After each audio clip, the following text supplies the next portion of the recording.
Uh-huh.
I told you it was an SD70. No, not the SD70, the GP9, I think.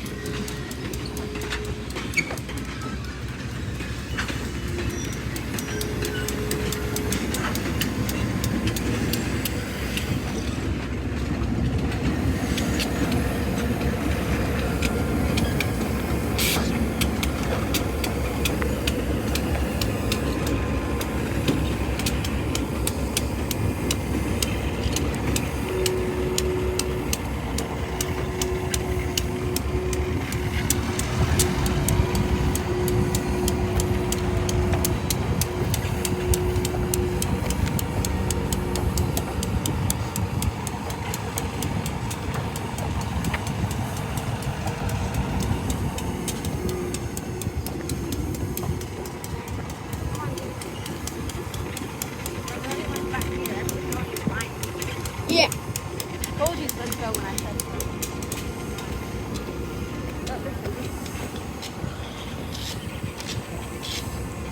The second engagement was small.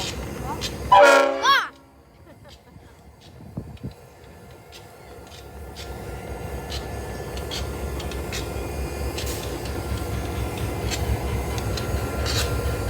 Please no. Please.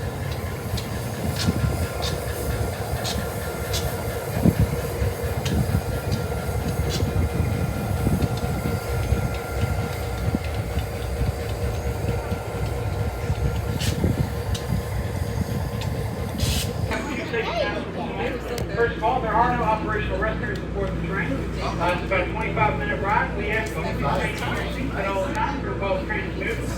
And we do ask that you please remain in your seats even when the train stops until the conductor or car host is allowed again to disembark from the train. We also ask that you please keep the windows as they are and do not try to adjust them. We also ask that you please try to keep your hands and head inside the car at all times. It's about a 25-minute ride. We thank you for riding with us today. Have turntable rights. No, they don't. You're right. The emergency tools will make the window go down. I bet there's a big hammer in there. All aboard! You're about to depart Park Junction, the building on your left. The building was built in 1898 and is very similar to passenger stations in small towns across the country through most of the 20th century. Railroad stations were centers of commerce, mail, and railway express agency freight, which is today UPS or FedEx. Our train today is similar to those of the 1850s. Right before the train moves, you'll hear the engineer blow the horn. Two long blasts like this mean the train will move forward, and three short blasts like this mean the train will back up. Train crews use the horn as well as hand signals, lantern signals, and radios to communicate with each other. Freight train. As we shut north, the tracks out the right side of the train belong to Must be Norfolk Southern CSX. and are part of the route between Washington, D.C. and Atlanta, Georgia. In fact, we are exactly halfway between the two cities, Freight 300 train. miles each way. That is why Spencer shops are located at this precise location. Amtrak trains also run on these tracks and include the Piedmont, Carolinian, and the Crescent, which run as far north as New York City and as far south as New Orleans. The first tracks were laid here in 1850 by the North Carolina Railroad. I can see over here.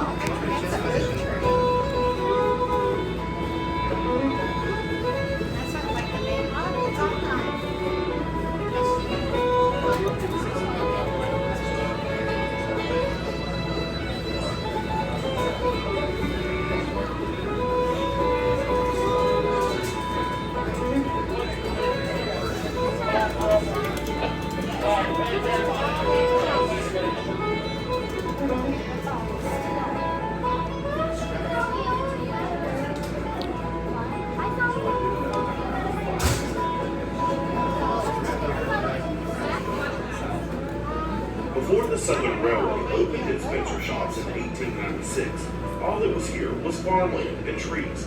The town of Spencer, like the shops, was named for Samuel Spencer, the president of the railroad.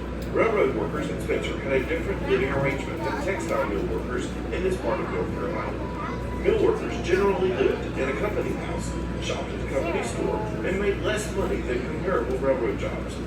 Rent, utilities, and store items were taken from their wages. Southern Railway employees living in Spencer owned their own house, shopped in the publicly owned stores, and enjoyed higher wages. Railroad jobs were hard to come by, which led many employees to work between 30 and 50 years before retirement. Many families had several generations working at the same time at Spencer shops.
Someone might have jumped off the train.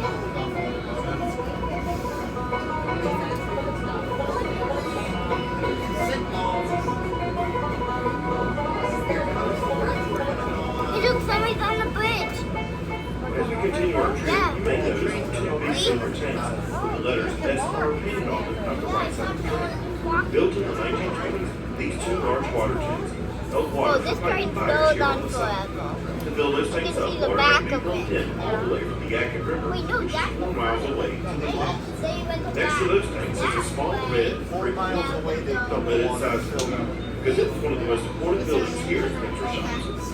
It's called the Transformer House, built in 1914. That building housed and controls all the electrical power distribution through the shops as well as through the town of Spencer. In 1990, this structure was restored, and today it is one of our restrooms.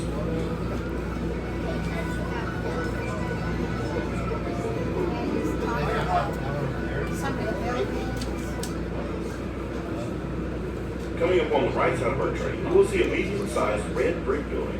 That's called the Master Mechanic's Office.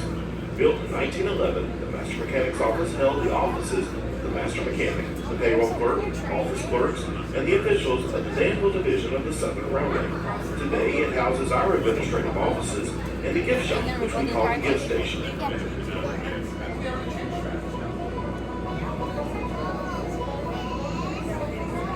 The big gray building behind the master mechanic's office is believed to be the oldest building on site. It is called Warehouse Number 3. Built in 1896, it housed the master mechanic's office until it moved to the MMO in 1911. From that date to this, it has continued to function as a storage facility as well as an area for special events. The last building in this line is the metal building that has all the windows in it. It is called the flue shop. Built in 1924, it was used to store and repair the flues of a steam engine. A flue is a tube that allows heat and smoke from the firebox to travel through the boiler, thus heating the water to make the steam to turn the locomotive's wheels. A steam locomotive could have anywhere from 200 to 350 flues inside its boiler. Today, the flue shop houses our museum's antique automobile collection.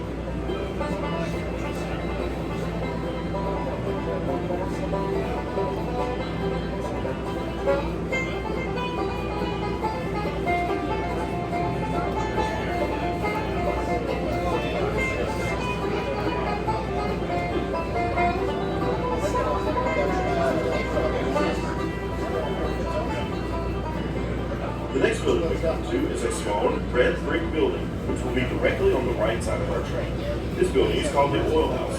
It was built in 1913, and though its building size doesn't look very large, the basement alone was built large enough to hold 5 large oil tanks, each capable of holding up to 52,000 gallons of oil.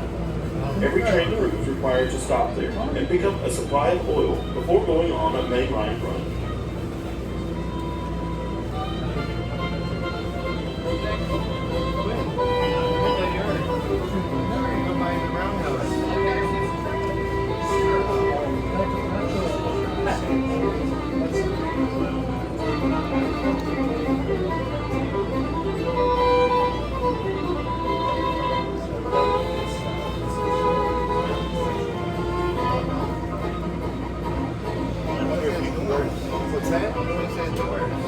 As we pass our Looks like it's under construction on the roof. I wonder if it's and are now passing through the expensive freight yard used by Norfolk Southern. There were once many more tracks here, including a 15-track classification yard and smaller yards for stock units and less than carload freight.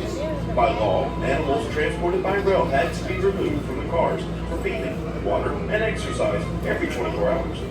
This was done in stock pens, both covered and open, that were located in this area of the site. At one time, a law in Spencer did not allow freight to run on Sundays unless livestock was being carried. When the railroad needed to operate on Sundays and no livestock was available, they turned to their pet mule named Maud. She was kept right here in these pens for this very occasion and would ride the train to fulfill the requirements of this law. Later, when a small steam locomotive was rebuilt to move other locomotives around the roundhouse area, it too was affectionately named Maud. Past the stock pens were the transfer sheds, where freight shipments too small to fill an entire rail car were transferred between cars, carrying shipments to many destinations. These included dry and canned goods on their way to shops, farmers' orders for tools and seeds, and large catalog orders, including entire homes. Up to 350 freight cars moved through this facility every day. Both the stock pens and transfer sheds were torn down in the 1960s.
see out the right side of the train, Spencer Freight Yard is still in current use. The tracks in the South Yard are all that remain of the receiving and classification tracks that once made up the huge yard here in Spencer. This area is still active today and is used for the Salisbury Switcher. The Salisbury Switcher is a local train which takes cars staged from the main line to private rail sidings of different companies all along this section of the Norfolk Southern Rail. You may see its two diesel engines as well as its caboose out the right side of the train.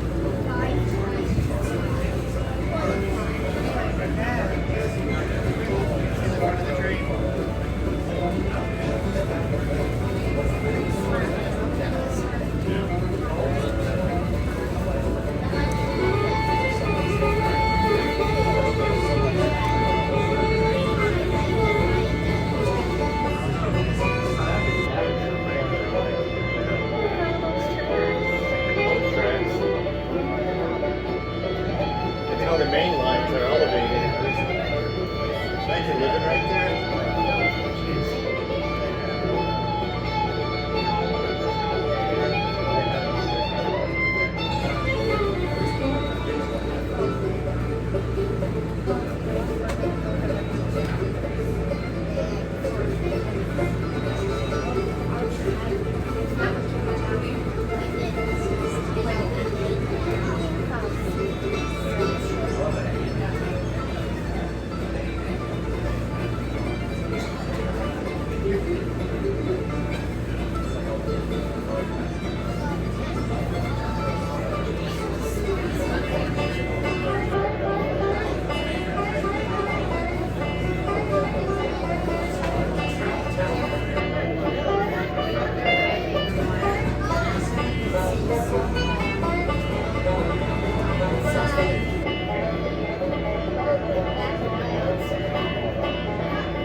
We have now reversed direction and will be headed back to Marble Junction. As we continue down the rail, if you look out the left side of the train, you'll see a rather odd-looking concrete building with a tower on it. This is called the Sand House, and it too was built in 1913. The Sand House was used to dry screen and store the sand used on locomotives. Today, sand is still used for traction in wet or icy conditions when traveling up a steep grade, or even when pulling a heavy load from a complete standstill. Today, our sand house is not in use, but still stands here in the south of the yard. When a freight train arrived at Spencer, the locomotive would be cleaned, serviced, and inspected. Workers washed the locomotive with a mix of steam and a cleaning solvent, refilled the water, coal, and sand, and thoroughly inspected the entire locomotive. Any defects would be noted on a card, and the locomotive would either be put on the ready tracks to return to service or moved inside for repairs. The roundhouse was used for the majority of repairs, while the back shop was for overhauls and future work taking more than 3 days. That one burns. Oh, yeah. I had a runaway. I've seen that.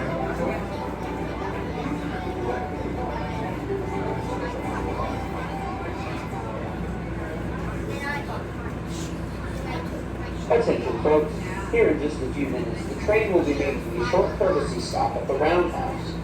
You will have the option of getting off the train to visit our exhibits in the roundhouse and the back shop if you wish. You'll find an operational turntable as well as a variety of transportation-related exhibits. The train will not stay at this location. However, you can walk back to the parking lot, which is about a 10-minute walk through our museum building. Yeah, we'll check that. If you wish to get off the train, please proceed to the open vestibule per a train crew member's directions and detrain with the help of our conductor or train crew. Please remain in your seats until an announcement is made that it is safe to exit. If you would like to remain on the train, we will return you to the Barber Junction Visitor Center after this brief stop. Cool. Alright, we're getting off. It's carrying chlorine gas. It's carrying chlorine. JTX.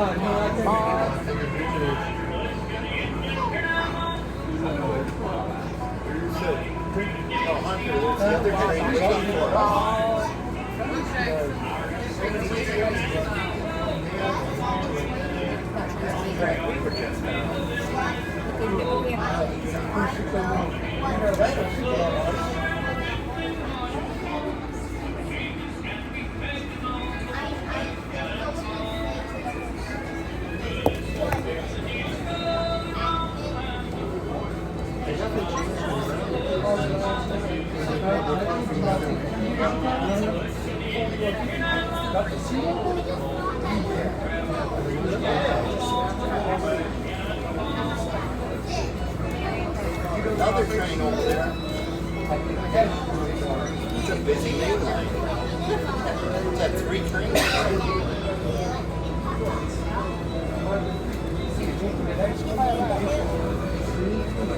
But this time it spins.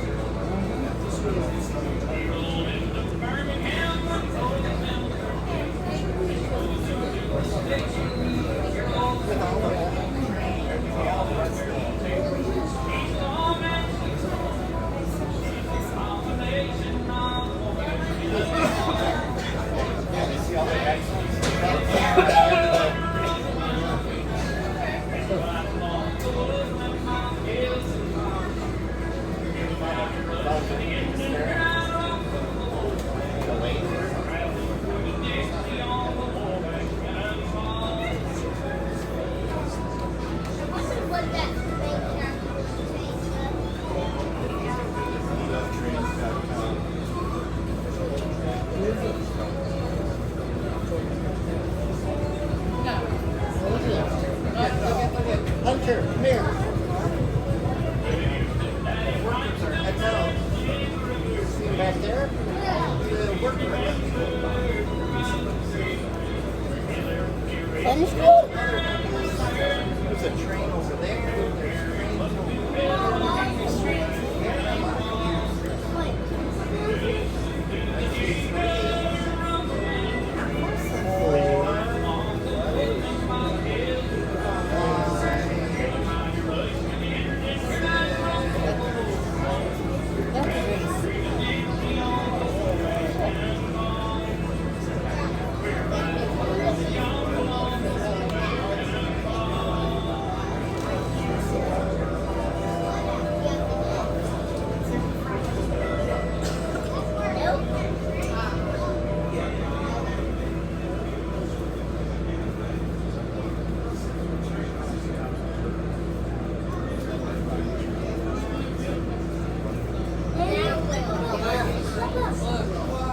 Hunter.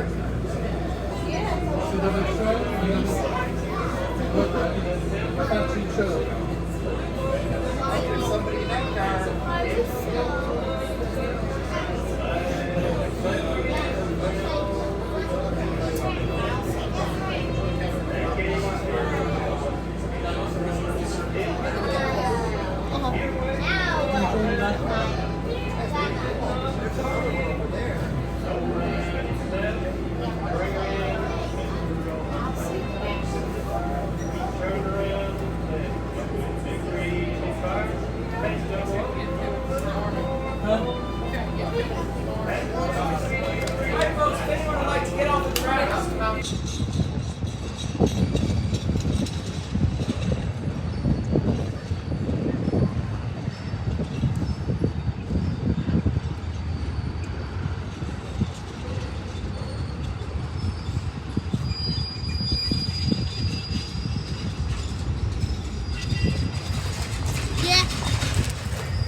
I'm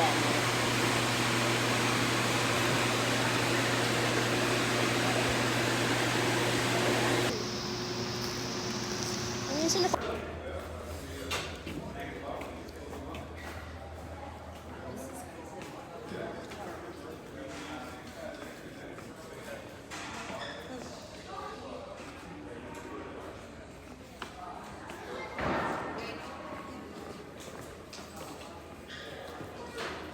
Bats? There's bats, Mom. Yeah.